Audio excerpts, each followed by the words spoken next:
Hello, welcome back to the channel. And today we have the final, I believe, tier maker we have the corners featuring the two safeties here at the end. I thought I'd add those in because they can kind of play nickel as well, but we'll get into that a bit later. We'd start off here with Julius Brents, the big-bodied corner out of Kansas State, 6'3", 200, 4 picks. This guy was an absolute dog. I think he's got the top of the starter potential here. I'll maybe shuffle it around a bit more because there's a lot of these guys that are pretty close, and I think it's a pretty deep class. I would say corner is probably the deepest class in the draft. There's a lot of these guys that are going to go pretty high, and a lot of them, I think there could be 4 or maybe even 5 first-round corners, and including a safety or two. But yeah, I'm super excited to get into the rest of this group here. But yeah, Julius Brents really leads it off tight. Really physical defensive corner, get in your face, long arms, everything you need. A lot of people like him to go to like the Seattle, kind of build on what they've been doing there. A lot of big corners recently have been getting a lot of love and might be part of the new norm, but we'll see how that goes. But a not so big corner is Deonte Banks out of Maryland. He's been flying up people's boards big time. Right now he's a starter for me. 6 foot, 200. He's got 38 tackles, 8 deflections, and a pick. And a half a sack too, so crazy there. But he really hasn't done as much as I'd like to see with to put him up in an all-pro-ish, top of the starter thing here. But he did play pretty well against some really good really good offenses in the Big Ten East and a few his crossover games in the West. But a lot of people love him. I haven't watched a ton of his tape because whenever I have to watch Michigan play these teams, I don't really focus on some of their defenders as much as, trying to stop their offenses. But looking through a little bit of the tape that I've seen and listening to a lot of respected guys, especially on YouTube, talk about him, that franchise guy especially really likes Deonte Banks. So I trust those guys that it's their job to do this. So I'll go with them and defer for now. But speaking of Michigan, we have up next DJ Turner. Put him in starter potential here, tied with Mr. Brents here. It's weird because, again, I saw him get burnt a lot at Michigan, obviously, especially in the final game of his career. But he was probably going to be a rotational guy for me, but he's up the starter potential purely because of his 40 time, and I know that he's going to get drafted high because of that. Some mocks even have him going in the first round now, which I think is a little high. I would like him, top of the second round is what I would say, but hey, I'm glad another Michigan man could go in the first round. He's playing some pretty good ball in terms of, the combine and what he was doing out there. He's made a pretty good impression there. But Michigan's got a lot of pretty good defenders, including Channing Stribling getting an interception in the USFL the other day. But only at, 5'11", 170 is a bit smaller of a corner. So hopefully he can get a little bit of size, a little bit of frame, get in the weight room a bit more than he already is, and he could slide up this board retroactively looking back on it. But that's all I have for now on him. But yeah, speaking of hitting the weight room and getting bigger, Emmanuel Forbes, 6'1", 160. Yeah, you're rotational for me. I know a lot of guys love him. He's like the 4th or 5th corner, depending on who you ask, maybe 6th. But he's just too small, man. He really is. I would like to see more in terms of, how he does in other systems. I guess he played a lot of a zone here, and they think that like the Fangio system is perfect for him. Listening to a lot of other guys talk about it because I'm not as big of a corner guy as other people are. I just play the position in flag football, but he's just everything you like to see in a guy, but he's so small. He's so small. But he had 6 picks, 10 pass deflections. I believe it's the most picks, tied with Clark Phillips III. But really good ball hawk guy, But as we've seen with a few of these guys like Trevon Diggs, you don't want to be too much of a ball playing corner because you get burned too much. But that's why he's a rotational guy. You put him in a good zone system, 3rd and long, I think it'd be great. Good little ball skills. So a lot to work on though.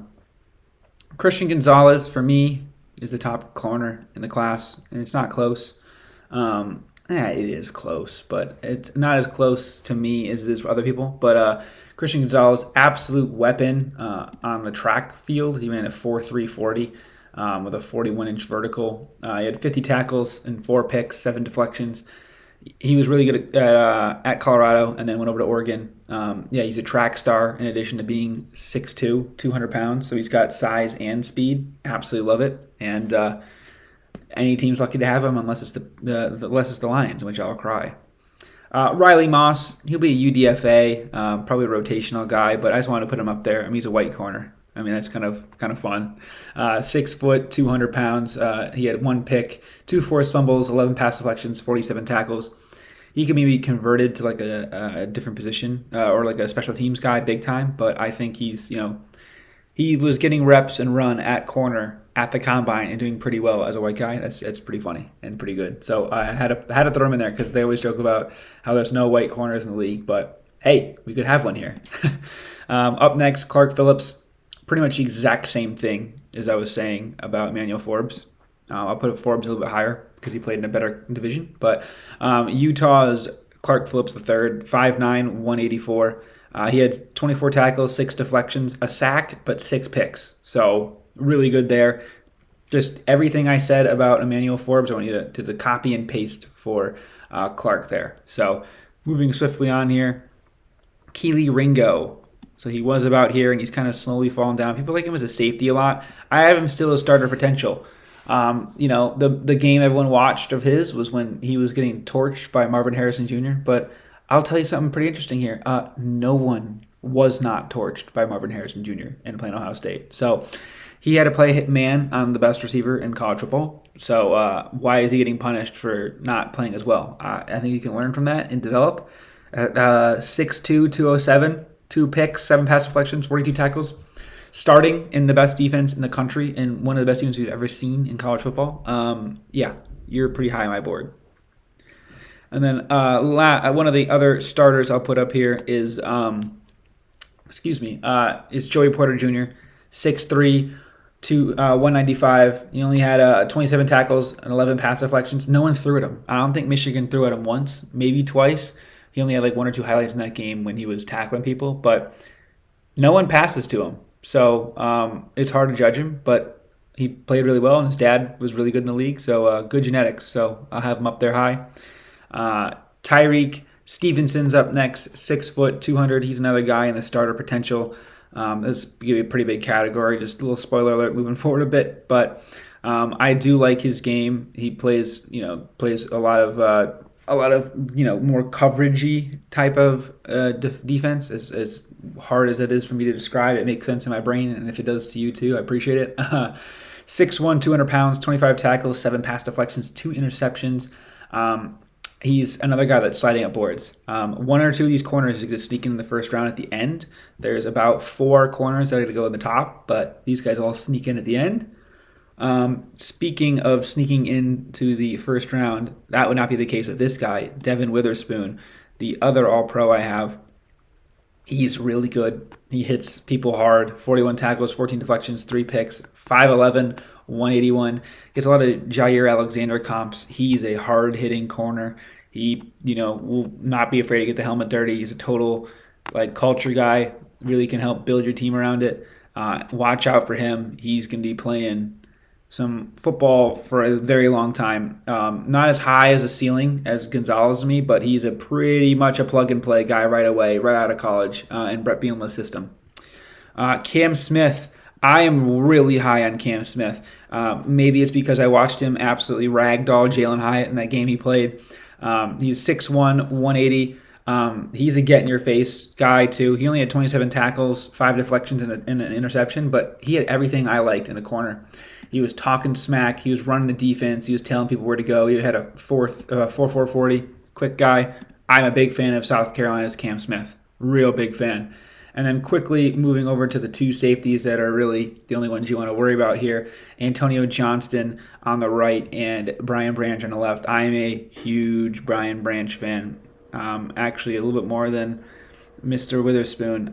If you're the quarterback of the defense and you're getting at Alabama, he's a 6 foot, 190, 90 tackles, 3 sacks, 7 pass deflections, 2 interceptions. He was all over the place. He had a lot of Minkah Fitzpatrick, was like his player comp from a lot of people, and he said he played the similar because they both obviously were at Alabama. I think he's a must draft for the Lions at 18 or anything lower. But he can play nickel corner, he can play safety, he can go all around, he can rush the passer, he can play in coverage. Anything you need, he can do it. And kind of the same thing for Antonio Johnston, just on a little bit less of a level. Antonio is going to get the edge starter for me because people don't realize. So Texas A&M was an absolute dumpster fire. For those of you that don't follow college football as much as others, Texas A&M was supposed to be really good. They were not. But this 6'2", 200 pounds, 71 tackle, a sack, 1 deflection, and 3 forced fumbles. He was part of one of the best defensive guys you needed. That pass defense was absolutely unbelievable, and it's really good to see that he was like the captain of that defense. Same thing with Brian Branch. Those 2 safeties I think are really good in a not very deep safety class, but if you look at like Jesse Bates getting paid and Jordan Poyer getting paid, safety is becoming again a very highly valued position, and with there only being a limited amount of guys here, basically 2 that you want to draft in the first day or 2. I would be surprised if these guys stay around too long, but those 2 I think are really going to be impact players right off the bat. Like the other videos, this link will be in the description if you want to make a tier list before the start and let me know how you think. Comment down below, let me know what you think. Please like, subscribe, and have a great day. We'll see you next time. Peace.